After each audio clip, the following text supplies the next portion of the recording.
por valles y montañas, las ondas que unen a mi gente, el sentir del pueblo en el campo y la ciudad se unen en un solo dial. Radio Costa Rica, Radio Costa Rica. 930 está la frecuencia que identifica a mi país. Radio Costa Rica, 930 la frecuencia de mi país. A partir de este momento, Casa de Bendición te invita a escuchar Hablando con Dios, un programa dirigido a la familia. Hablando con Dios, aquí en Radio Costa Rica.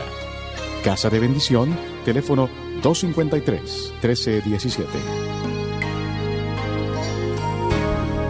Buenas noches, bienvenidos hermanos y hermanas a nuestro programa Hablando con Dios. Hoy tengo a mi lado a una hermana en Cristo y mi hermana, que se llama Cristina, la profesora Cristina Vargas. Y hoy nos va a traer una charla bastante interesante acerca de los múltiples nombres de Jesús. Buenas tardes, Cristina, ¿cómo estás? Buenas tardes, Juan. Muy contenta de estar aquí y esperando que todos sean edificados por la palabra de Dios. Por lo tanto, antes de empezar con una charla, que sea el Espíritu Santo el que la guíe, y por eso nos vamos a disponer a orar en este momento. Señor Jesús, te damos gracias por darnos la oportunidad de estar presentes aquí, de poder impartir un poco tu palabra y compartir lo que hemos ido aprendiendo poco a poco en este camino. Te pedimos que las personas que toquen, que escuchen o vean esta presentación, Señor, sean tocadas y que tu palabra haga mella y huella en ese corazón. Señor, te damos gracias por esta oportunidad de nuevo, en el nombre de Jesús. Amén. Amén.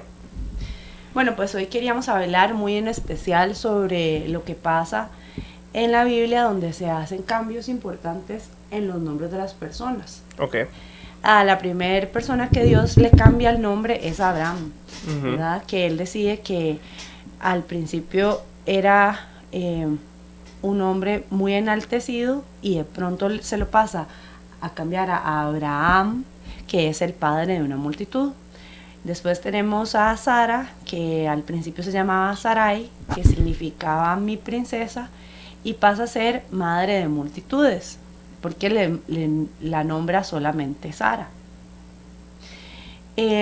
Dios siempre le ha dado un énfasis importante a los nombres de cada una de las personas, ¿verdad? También teníamos el nombre de Jacob, que cuando se pelea con Dios. ¿Verdad? Y no lo suelta y le dice, no te soltaré hasta que sea la hora del amanecer, hasta que, ¿verdad? Pelean hasta el amanecer y no te soltaré hasta que me bendigas. Entonces la persona con la que estaba peleando, que en ese momento Jacob no sabía que era Dios, le dice, ¿cómo te llamas? Y él le dice, me llamo Jacob. Y entonces el hombre le dice, ya no te llamarás Jacob, sino Israel, porque has luchado con Dios y con los hombres y has vencido. También esas son como las historias que estamos acostumbrados desde el Antiguo Testamento, ¿verdad? Pero en el Nuevo Testamento aparecen otros ejemplos, como cuáles te sabes. Me sé el de Pedro, que se llamaba Simón. Ajá. Y Jesús lo renombró Pedro, que significa roca, piedra. Ajá, porque Simón significaba que es muy veleta, que puede moverse con el viento y que está donde mejor le cae. También está Saulo, Pablo, que el Señor le cambió el nombre de Saulo a Pablo. Exactamente, porque al principio Saulo perseguía a la iglesia y perseguía a los primeros cristianos, luego de que Cristo asciende al cielo, y después ya él mismo se le aparece y entonces se llama Pablo. Y yo tengo una pregunta, entonces, ¿por qué Dios decide cambiarle el nombre a alguien a medio camino, digamos? Porque es una nueva criatura, por así decirlo. Exacto, porque cada uno de nosotros, Jesús dijo, debemos nacer de nuevo, debemos morir en nuestra carne para nacer de nuevo. cuando nosotros recibimos a Jesús en nuestro corazón, entonces hay una transformación dentro de nosotros que hace que seamos criaturas en Cristo. ¿Por qué? Porque ya aprendemos a conocer y a vivir en su palabra. Ya sabemos que hay cosas que por ejemplo, la falta de perdón. La falta de perdón no afecta a la persona que me cae mal, sino a mí. En cambio, cuando yo aprendo que Jesús es Dios y que Jesús vive en mi corazón y pide que yo perdone, es porque lo está haciendo para mí, para mi corazón.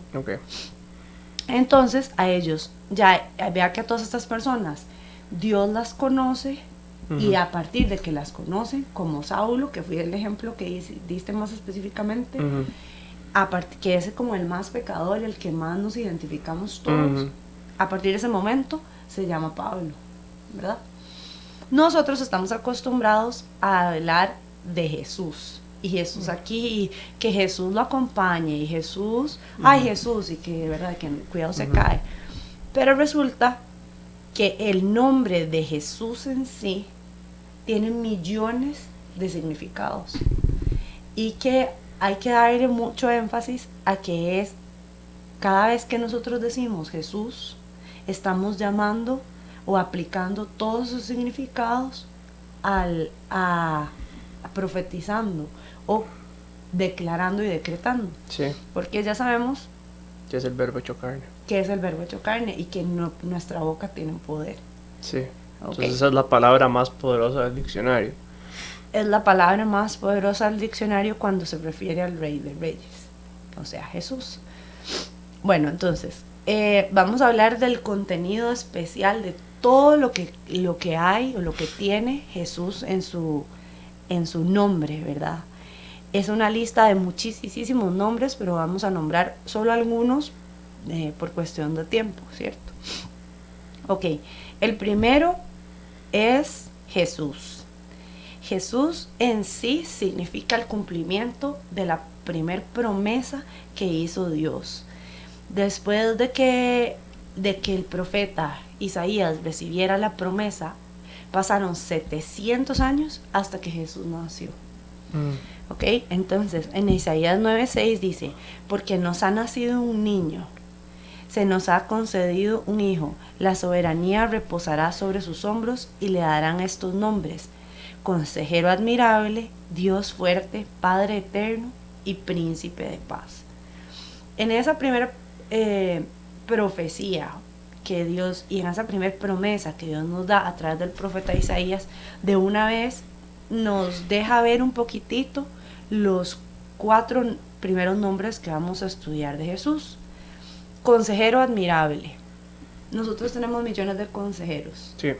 Y hay unos que van a aconsejar: vaya y tómese todo el guaro que pueda, y porque usted está triste y se lo merece.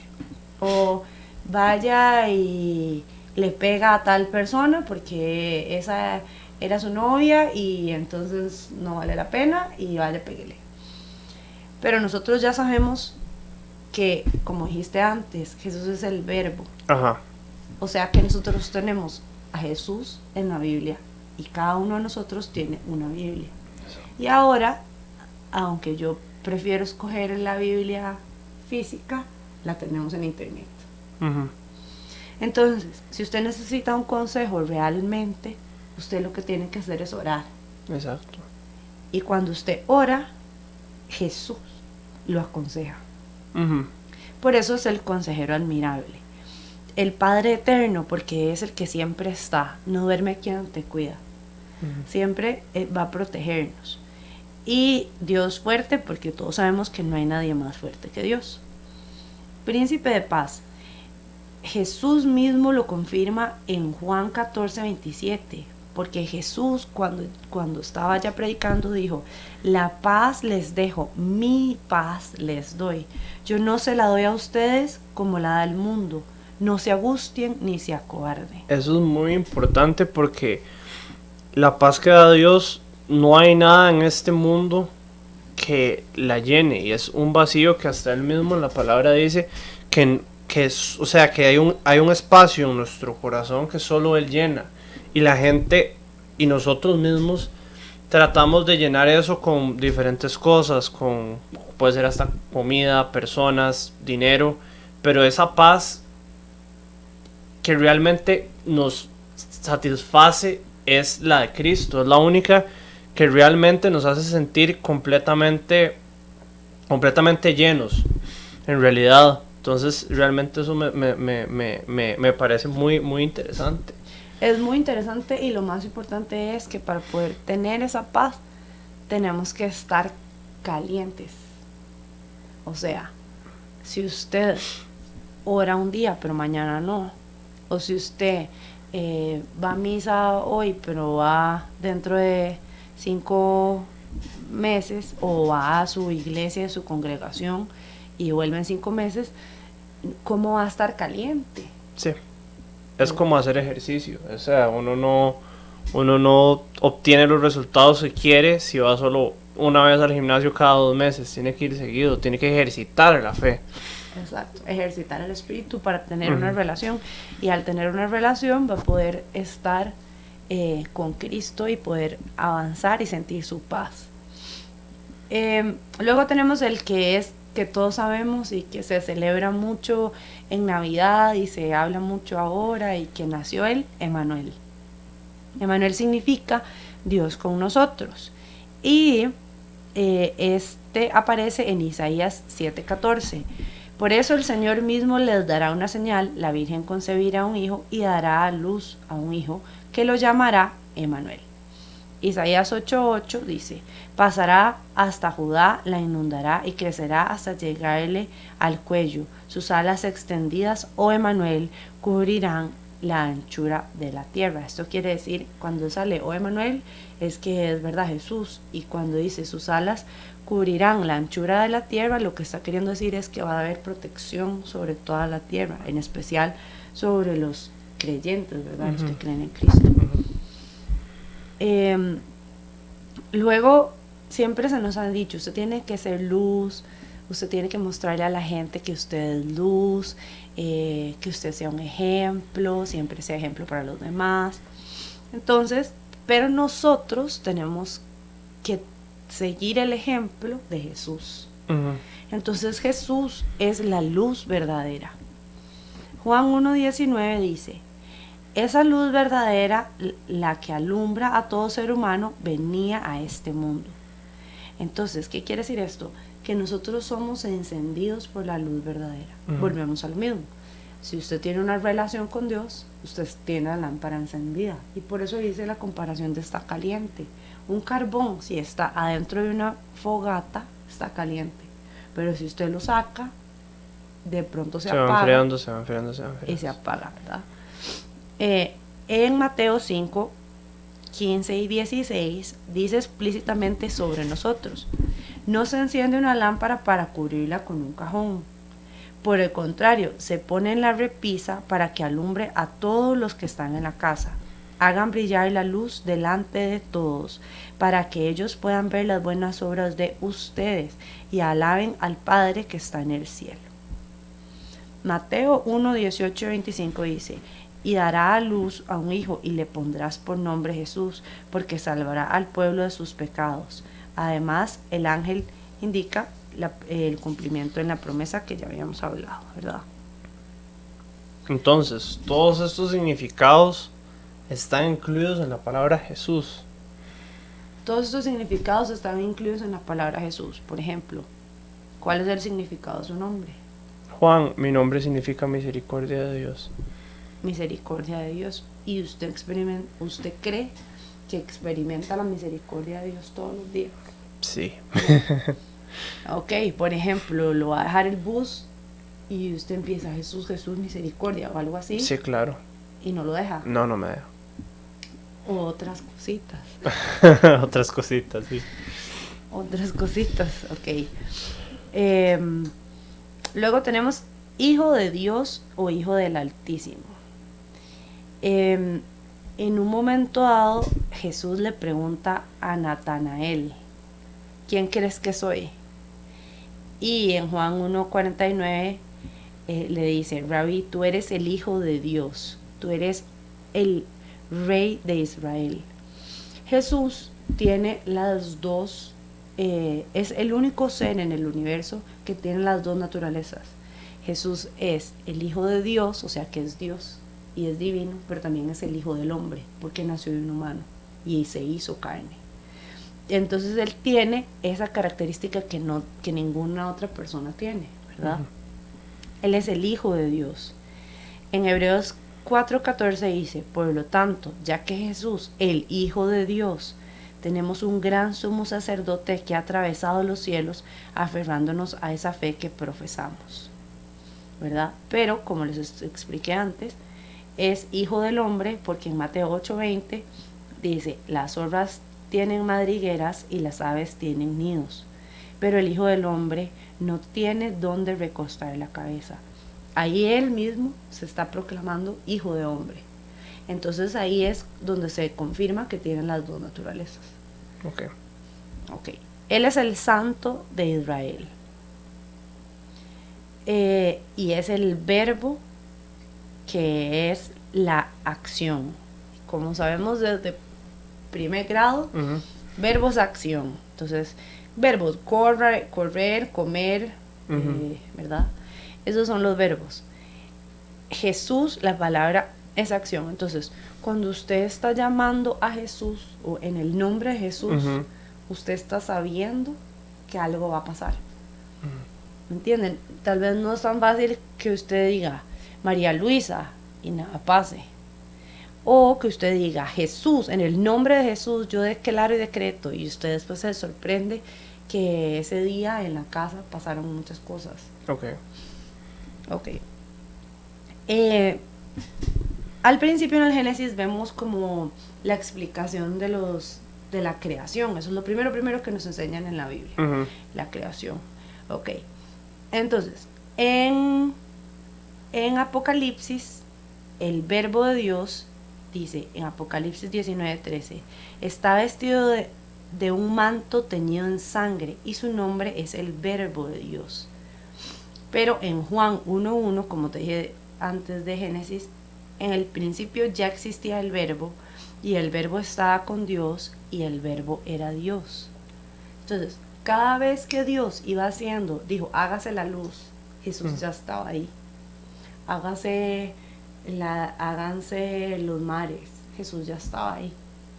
Cada vez que Dios pronunció verbo, estaba hablando de Jesús.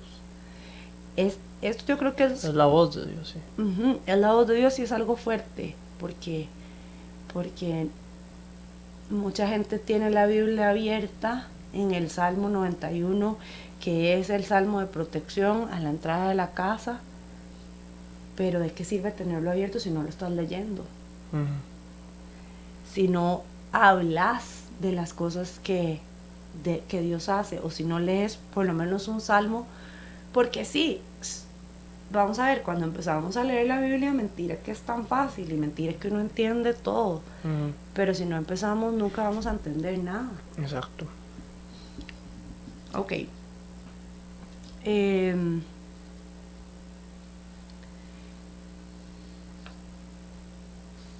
Jesús es el Cristo. Eso quiere decir que Jesús es el Mesías. O sea, es la persona que habían esperado tanto para salvarlos de toda la esclavitud y de todas las pruebas que estaban que les habían hecho atravesar. Ellos pensaban que iba a llevar un salvador, que iba a matar, que iba a pelear contra Herodes, sí, un guerrero, para reclamar el reino, para decir que este es mi lugar, pero no sabían que venía a impartir corazones. Todo lo que tiene que ver con Jesús siempre va más allá, o sea, es más elevado, ¿no? Que la deuda, estoy muy preocupada porque tengo que pagar tantas y tantas deudas, pero Dios quiere que usted le entregue absolutamente todo lo que usted siente, lo que usted sabe, lo que a usted le preocupa, y que tenga la plena confianza de que Dios va a hacer. eso no significa que usted se siente al no trabajar, ¿verdad? Ajá, es servir y es hacerlo con una intención de amor al prójimo y con un corazón dispuesto sobre todo a servirle a él. Entonces, por ejemplo, si usted trabajar entregándole eso a Dios, entregándole su trabajo. Si usted está en su casa, no sé, estudiando con su hijo, es entregarle ese tiempo a usted, o estando con, a su hijo, o estando o ayudando a su mamá con algo. Entonces yo siento que entregarle las cosas a Dios, por ejemplo, es dar todo en dirección a Él, no pensar en trabajar bien por recibir un mejor salario, o estudiar solo para pasar el examen, o educar a mis hijos solo para que sean buenos profesionales. Va más allá.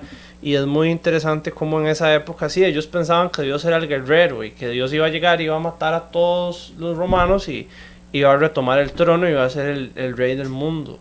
Es muy interesante cómo él lo que realmente quería era reconciliar, y lo que realmente quería era que entendiéramos que todo lo que hay aquí es meramente terrenal, y que lo más importante está dentro de nosotros, en nuestro corazón, y es vivir con esa paz que mencionaste antes, esa paz absoluta, donde es más importante vivir en paz y no tener un montón de cosas y de lujos, pero vivir tranquilo y sabiendo que es lo más importante. Me parece que dijiste dos cosas bien importantes. La primera es que hay que servir, y sí, como dijiste, cuando uno trabaja, dice, todo lo que ustedes hagan, hágalo como si fuera a Dios directamente, y no al ser humano. Y a veces uno tiene un jefe que no, o a veces uno tiene una mamá que molesta mucho, o un papá que no me deja salir, ¿verdad? Pero las cosas que yo hago las tengo que hacer porque Dios me está viendo, y no porque me van a castigar, o porque no voy a cumplir con la métrica, sino porque Dios va a pedir cuentas. También el servicio va también en proyección. Usted no es necesario que vaya y empiece así a predicarle a la gente y la palabra de Dios dice y usted está mal, sí, sino a veces simplemente es escuchar a aquella persona que nos cuesta pero que nos necesita, o darle un pollo de pan a una persona que tiene hambre. Eso es servirle a Cristo, ¿verdad? Que es algo que sí, digamos, como estábamos hablando ahora, al que más se le da, más se le exige. Exacto. Y a Dios a nosotros nos exige que sirvamos. Pero también hay algo que es importante hacer saber. Jesús vino aquí para dejarnos claro que Él no es un Dios castigador. Es un Dios de amor y un Dios de perdón. Y lo recalca mucho. Dice, el amor al prójimo es el primer mandamiento, es uno de los más importantes mandamientos, que es igual de importante que el primero, dijo él. Y también hace mucho énfasis en perdonen. ¿Hasta cuánto tienen que perdonar? 70 veces 7. Y eso multiplicado es más de las veces que usted ha perdonado a muchas personas. O sea, no hay nadie que haya tenido que perdonar esa cantidad de veces. Perdonar significa sanar su corazón, no necesariamente retomar la relación que tenía. Ajá. Eso es importante. Es nada más de dejar ir un sentimiento malo, que en realidad, si uno se da cuenta y hace una inspección de uno mismo, se da cuenta que es que uno el que se está contaminando, uno el que se está amargando cada vez que ve a esa persona, o lo ve en una red social o en una foto. Y cuando uno decide perdonar y dejar ir, ya esa atadura se va, es como una cadena. Como que ya uno ve a esa persona y es como, mira, ahí está. Ajá, y ya. Y no suma ni resta. Exacto. ¿Verdad? Bueno, entonces volvemos a lo que estábamos hablando de Jesús. Jesús es el Mesías, es el que todos esperaban. Todos estábamos esperando que viniera el Salvador, el que ya no nos iba a tener esclavos, pero nosotros somos esclavos de la falta de perdón, somos esclavos del pecado, porque necesito, ya me tomé, el fin de semana pasado, tomé y quedé borrachísima, necesito que este fin de semana sea igual o mejor. Necesito saberme el chisme necesario de todo para ir a contarle a todo el mundo porque yo me lo sé, entonces para que todo el mundo sepa que yo sé, ¿verdad? O entre más y más y más plata tengo, más importante soy y más nos van a dar importancia o más la gente me va a tomar en cuenta o va a valer más mi opinión. Pero Dios vino a librarnos de todo eso y a hacernos saber que eso no es lo realmente importante, sino es el amor. Y a veces suena un toque trillado porque uno sigue necesitando plata para comer y sigue necesitando amigos a su alrededor, pero tal vez no son los correctos. Entre más uno le entregue su vida a Dios y deje, digamos, poner su seguridad en cosas materiales, yo siento que es donde Él más le da a uno. Porque Él ya sabe que uno ya está listo para tener. Porque dice, yo te voy a dar este montón de cosas, pero me vas a seguir siendo fiel.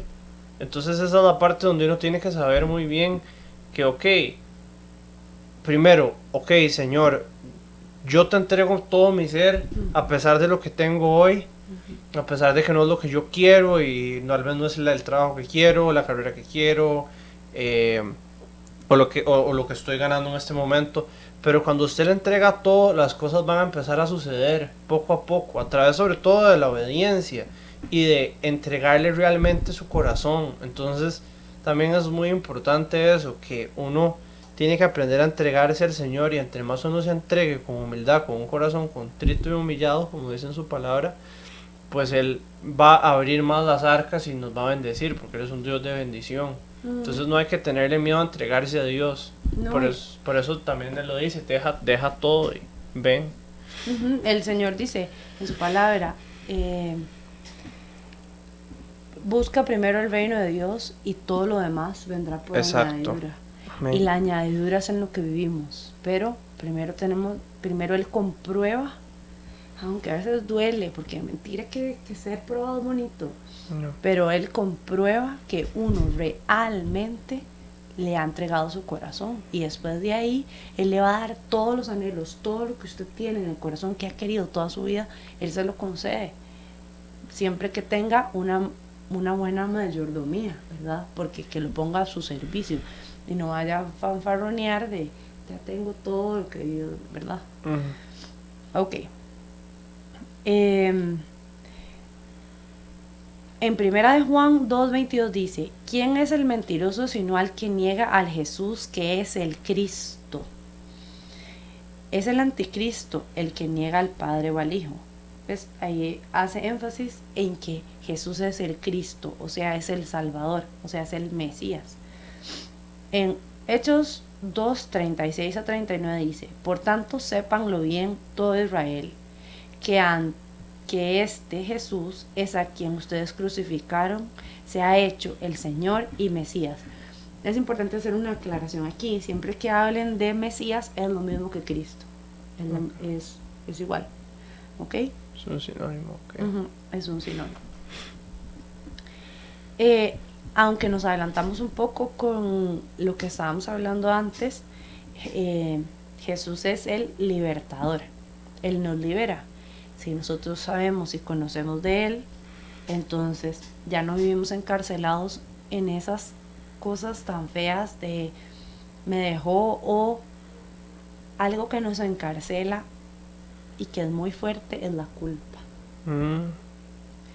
Jesús vino a morir por nuestras culpas y todos nuestros pecados. Él vino y decidió que todas nuestras culpas, todos nuestros pecados eran muertos en la cruz. Por eso, cuando nosotros hacemos algo malo, si nosotros nos arrepentimos, que es diferente a que nos remuerda la conciencia, ¿cuál es la diferencia? Que al arrepentirnos nos duele el corazón y no vamos a querer volver a hacerlo. Pero cuando nos remuerde, sabemos que hicimos mal, eso no se hace, qué barbaridad, perdón, pero lo voy a volver a hacer. Entonces hay una diferencia muy especial en eso. ¿verdad? Entonces, cuando nuestro corazón está arrepentido y le pedimos perdón a Dios por algo, aunque una persona no nos haya perdonado, Dios nos está librando de esa culpa. Y la culpa no nos tiene que martirizar, nunca. Siempre que haya arrepentimiento, ¿verdad? No remordimiento. Como para fundamentar que Jesús es nuestro libertador, tenemos en Romanos 11:26. De esta manera todo Israel será salvo, como está escrito: el Redentor vendrá de Sión y apartará de Jacob la impiedad. En Isaías 59:20 dice: el Redentor vendrá de Sión, vendrá a todos los de Jacob que se arrepientan de su rebeldía, afirma el Señor. ¿Ves? Que se arrepientan. Y eso en el Antiguo Testamento pasa mucho, que el pueblo de Israel está en desobediencia y el pueblo y Dios, bueno, el profeta en el Antiguo Testamento los llama a volverse a Dios, el pueblo se vuelve a Dios y se salva. Bueno, también hay situaciones en las que no se vuelve y no les va tan bien, pero se puede ver desde el Antiguo Testamento como Dios siempre busca que uno se arrepienta y que lo tenga a Él como el máximo ídolo, sobre todo en esa parte de la Biblia que tiene un enfoque muy hacia lo que es la idolatría, y como ellos, bueno, pues hacían el becerro de oro y todo eso, que en este caso nuestro día a día es el dinero, el alcohol, las fiestas, las amistades, el tener, la codicia, las relaciones. Entonces creo que sí, Él es el libertador que busca sobre todo nuestro arrepentimiento sincero de: Señor, te puse de 1/10 sobre este montón de cosas, y ahora creo que, bueno, si uno Dios a veces tiene misericordia y le pega una campanada, no se vuela un buen golpe, pero a veces uno lo hacen volverse a Dios un golpecillo, pero eso es lo que Él busca, que volvamos y que estemos siempre agarrados de Él para siempre tener la victoria. Yo creo que hay un ejemplo claro de eso, de un rey, ¿cómo se llamaba? Nabucodonosor, no sé. Ajá. Que él tenía todo y se la creyó. Ah, sí, Daniel, sí. Que él pensaba que tenía todo, que él estaba por encima de todo, que su reino lo había conseguido él solo, que él lo había hecho todo, ¿verdad? Así. Uh-huh. Y resultó que Dios le dice: sí, entonces ahora te enloqueceré o alguna cosa así. Le quita todo, lo vuelve loco. Le quita todo, se lo vuelve loco y empieza a comer zacate. Y cuando en su corazón hay un arrepentimiento y reconoce a Dios, entonces ya le devuelve el estatus, digamos, lo vuelve a ser rey. Ok. Bueno, otro de los nombres de Jesús es que Él es la puerta. En Juan 10:9 dice: yo soy la puerta, el que entre por esta puerta, que soy yo, será salvo, se moverá con entera libertad y hallará pastos. ¿Cuál es el salmo que todo el mundo se sabe? El Señor es mi pastor, nada me faltará. Entonces, y hay una parte que dice: en verdes prados me hará descansar. Aquí en Juan, como que es como el respaldo de esta parte, ¿verdad? Porque ¿qué quiere decir esto? Que Él nos lleva a la libertad, que ya hablamos qué tipo de libertad nos trae, y además que encontraremos pastos.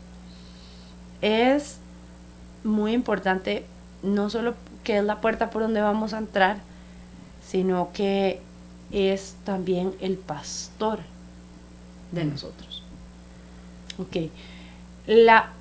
Si yo te digo pastor, ¿cuál es la función de un pastor? Guiar a las ovejas y cuidarlas. Ajá. El pastor tiene 3 funciones.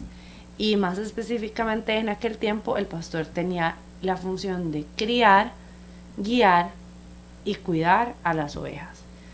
En aquel tiempo los rebaños eran de 2, de cabras y de ovejas. Y había ovejas muy lanudas y con lana densa, y había otras que no tenían tanto, y los machos tenían cuernos. Pero ellos o sea, el pastor se llevaba las ovejas. Cuando hacía demasiado calor, lo que hacía era que empezaba a subir las montañas. Y al subir las montañas, de ahí dormía al aire libre. Por eso, cuando David dice que él se ofrece y dice, yo quiero que me manden a pelear contra Goliat. Entonces el rey le dice, pero ¿cómo va a ir usted a pelear con Goliat si usted es un simple pastor? Y él le dice, yo he luchado contra leones y osos para defender a mis ovejas. Es porque como en ese tiempo los pastores iban hacia arriba, en las diferentes estaciones, los pastores guían a sus ovejas hacia otros lados. Entonces ellos no dormían por varios días porque tenían que cuidar en la noche, no dormían en tiendas de campaña, sino que de ahí entre las ovejas las hacían todas juntitas y así las contaban, y si faltaba una le iban a buscar. La comparación de Jesús con un pastor es muy fuerte en este sentido. Como te estoy diciendo, Jesús, en ese momento los pastores iban en estaciones. Allá no era como en Costa Rica, que o llueve o hace calor y ya. Entonces en el verano pues las bajaban a lugares donde había agua. Si hacía demasiado calor, las subían a la parte más alta de la montaña para que estuvieran frescas. En verano les cortaban la lana también. Luego, en invierno las guardaban en el corral, porque el invierno allá era fuerte. Y en las otras estaciones, dependiendo de la estación, si era estación de cosecha, entonces comían muchos frutos y así, ¿verdad? Y les daban de diferentes frutos o así. Es igual que nosotros pasamos por épocas y estaciones. Y aunque siempre quisiéramos que sea la que viene ahora, que es el verano lindísimo y que todo el mundo va para la playa, o que puede salir al parque a hacer picnic o a la sabana a correr, hay momentos en que no estamos en verano y estamos en invierno, y hay pruebas que no queremos vivir, pero lo importante es saber que siempre, siempre, siempre está Jesús ahí, porque Él es nuestro pastor. Entonces, eso era como un pequeño paréntesis del trabajo de un pastor en aquella época, ¿verdad? En Isaías 40:11 dice, como un pastor que cuida su rebaño, recoge los corderos en sus brazos y los lleva junto a su pecho, y guía con cuidado a las recién paridas. Entonces Jesús es el pastor. Otro de los nombres derivado de este es que es el buen pastor. Porque de ahí, si uno no escoge a Jesús como el centro de nuestra vida, no va a ser el pastor elegido buen pastor, ¿verdad? Alguien nos puede guiar mal, que si usted es papá, ve a un chiquito y dice, es que esos son mala influencia, esos amiguitos que tienen son mala influencia, y puede pasar. Pero tiene que estar pilas con eso, ¿verdad? Juan 10:11-14 dice, yo soy el buen pastor da la vida por sus ovejas. Yo soy el buen pastor, conozco a mis ovejas y ellas me conocen a mí. Jesús te conoce. Y uno cree que no. Y da la vida por sus ovejas, y Él dio su vida por nosotros. Muy, muy fuerte. Hasta ahora veo eso en ese verso, que eso siempre, que es muy común, pero es muy, muy fuerte. Es muy fuerte que diga que conozco a mis ovejas. Sí, Él nos conoce y nos da. O sea, nunca nos va a dar una cruz que no podamos cargar. Si nos va a poner a prueba es porque sabe que la podemos pasar. Y si nos va a dar algo, bueno o malo, es porque sabemos que lo podemos manejar. Entonces Él sabe todo. Él sabe cómo vamos a manejar todas las situaciones. Y Él sabe cómo entrarnos en realidad. Es bastante fuerte ese versículo. También porque hay gente que no vuelve a Dios o no vuelve a la iglesia porque se siente culpable y Dios ya sabe desde antes de que usted vaya a orar lo que le va a decir. O sea, si usted ya se arrepintió, Dios ya sabe que usted ya lo hizo y lo está esperando con los brazos abiertos.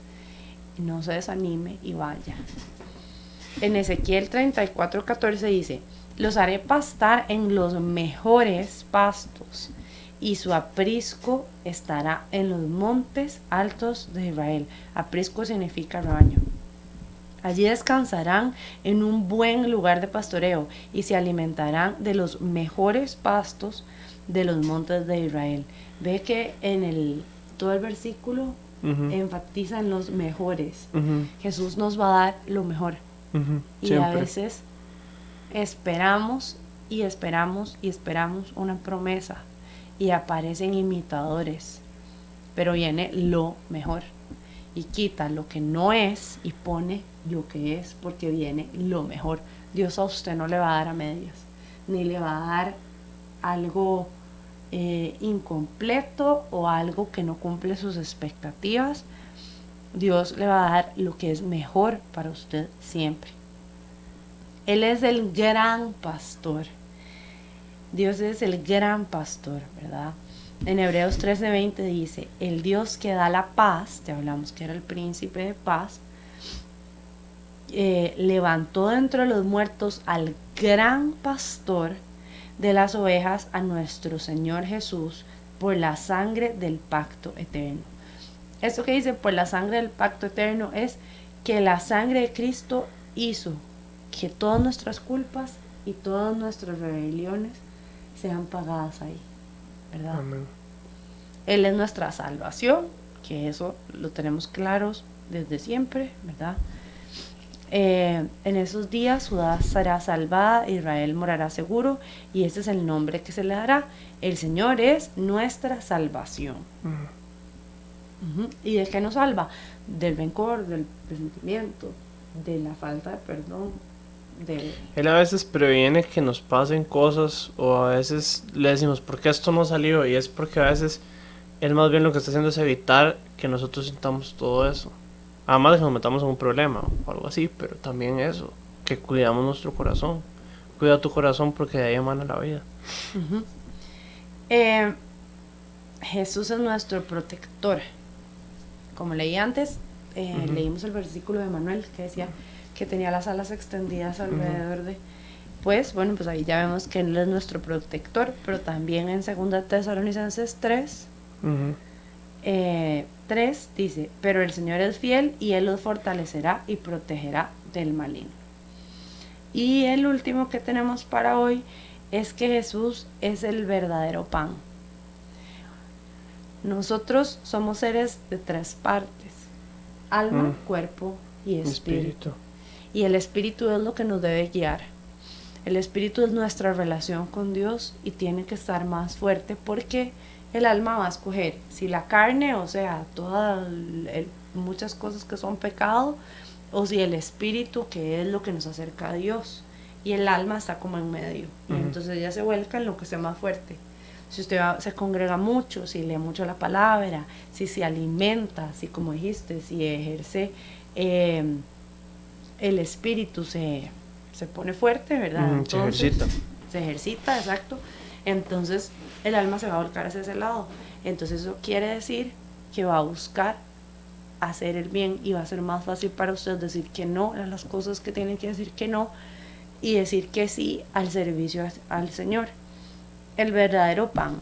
Ciertamente les aseguro que no fue Moisés el que les dio a ustedes el pan del cielo, afirmó Jesús. El que da el verdadero pan del cielo es mi Padre. Yo soy el pan de vida, declaró Jesús. El que viene a mí nunca pasará hambre, y el que en mí cree nunca más volverá a tener sed. Entonces, pues más o menos esos son unos de los tantos nombres que tenemos de Jesús, y de verdad esperamos que lo hayan disfrutado. Me gustaría si puedes orar. Sí, claro, bueno, Señor, en este momento disponemos nuestro corazón ante ti, Señor, mi hermana y yo y todas las personas que nos están escuchando en vivo o después, Señor. Te damos gracias, Señor Jesús, por esta prédica, Señor, por aprender de todo lo que significa, todo lo que evoca, Señor, decir tu nombre, decir Jesús, Señor, con fuerza, con seguridad de que tú nos vas a dar todo lo que nos has prometido a través de estas palabras, Señor. Nos vas a dar paz, nos vas a liberar, nos vas a dar consejos, Señor. Gracias, Señor, por esta charla. Gracias, Señor, por todas las personas que nos están escuchando, Señor. Te pedimos, Señor, perdón por toda nuestra queja si estamos en una presa y estamos molestos y cansados, o por todas las veces que no te hemos entregado nuestro corazón y hemos decidido perdernos. Te damos gracias por ser el buen pastor, porque cuando nos perdemos nos vas a buscar. Te damos gracias, Señor, porque buscas a la oveja perdida, a la dañada, a la lastimada y la curás. Señor, en este momento te pido porque todos los imposibles y todas las cosas y situaciones complicadas que estén enfrentando las personas que nos escuchan, Señor, las cosas que creen que no van a suceder nunca, sucedan, Señor. Señor, yo te pido porque todos nosotros tengamos un corazón que crea en tus imposibles, que creamos, Señor, en que tú lo que más quieres de nosotros es nuestro corazón y que nos des fuerzas y mucha fe para poder creer en ti y poder seguir adelante, Señor. En tu santísimo nombre, Jesús. Amén y amén. Amén. Y bueno, antes de concluir, quería decirles que nos visiten a nuestra página de YouTube, que es Casa Bendición CR. Y para más información acerca de los diferentes grupos de oración, llamen a los números 2253 1317 o al 83 18 7361. Muchísimas gracias y que Dios los bendiga. Casa de Bendición tuvo el gusto de llevarle su espacio Hablando con Dios, un programa dirigido a la familia. Hablando con Dios, aquí en Radio Costa Rica.